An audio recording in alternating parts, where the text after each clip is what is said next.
get that old Dizzy out, see what the problem is, and get this new one in.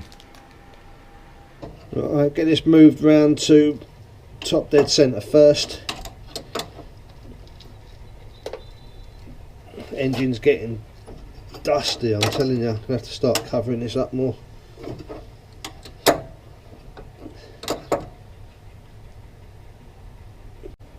Just get it unhooked off the coil. Get that clamp undone. It's already loose from me trying to dial it in. Hopefully be able to see what's wrong with it once it's out. Right, just going to put a little bit of oil on that shaft. Get it all over me. And then in the rabbit hole you go. Right, got my timing light hooked up. I don't think it's going to be far out, to be honest. Let's give it a little turn. There we go.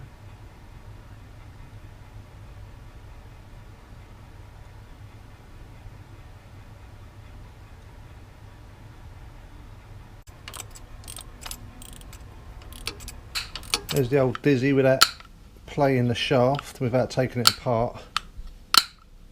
I don't know what would cause that.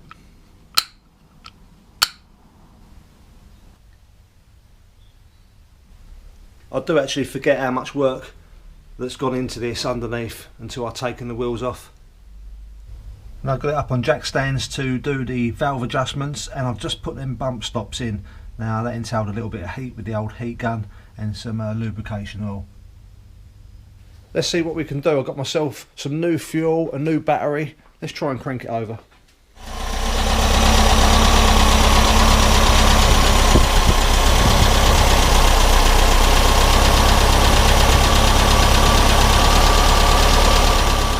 So it didn't take too much to get it started in the end. I did adjust the orientation of the distributor somewhat so that the notch in the casing was pointing at 5 o'clock, which in turn made the plug wires in the wrong position. So I changed that about, got it done. Still yet to get it dialed in though, it's actually idling on the choke still. Must admit, I think the new battery that I got has done it wonders. It was effortless. To get these roof bars and mechanism off, it should only be a case of 2 bolts and 1 rivet to drill out. Right, that should be it. 2 rivets, 4 bolts.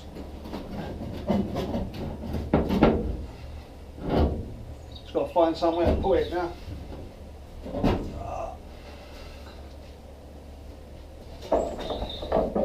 Of course, they've all got different sized nuts on them. Typical, isn't it?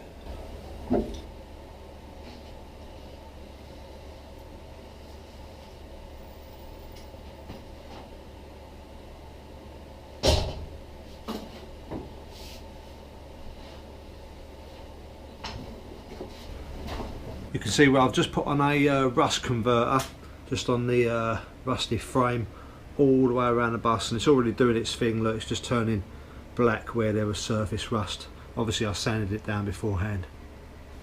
I contacted Dormobile and unfortunately they don't reproduce the original bunk bed material, so at least I know where I stand now. Just been getting totally distracted as well with a little bit of wiring, trying to find out the continuity of various wires. So I found this one. This is the other end of it, and it was powering a light bar that the previous owner had installed on there.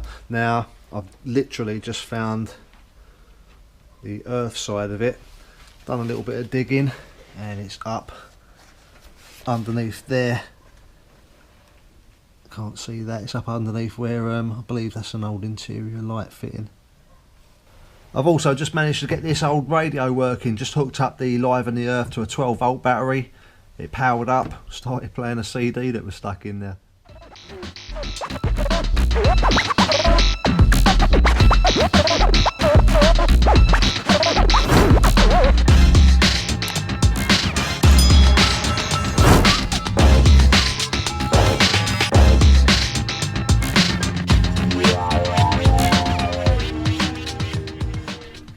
that's going to fulfil my pledge for the VW Run 21, actually getting a little bit of paint started on parts for the bus. It's not the ideal situation. The gun that I'm using, if you get too close, it just blows air, or it blows the paint away across the panels, but it's a start. So basically everything that I'm doing is going to get 2 coats of this enamel primer, and then it will get an undercoat followed by the top coat, the actual body colour.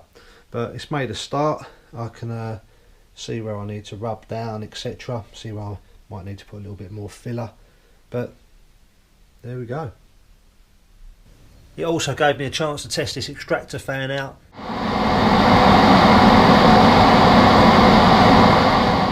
And it done its job. I mean, I don't know if you can see the remnants of paint on there, and that's exactly what the tube's got also. It filtered the paint really well outside the shop.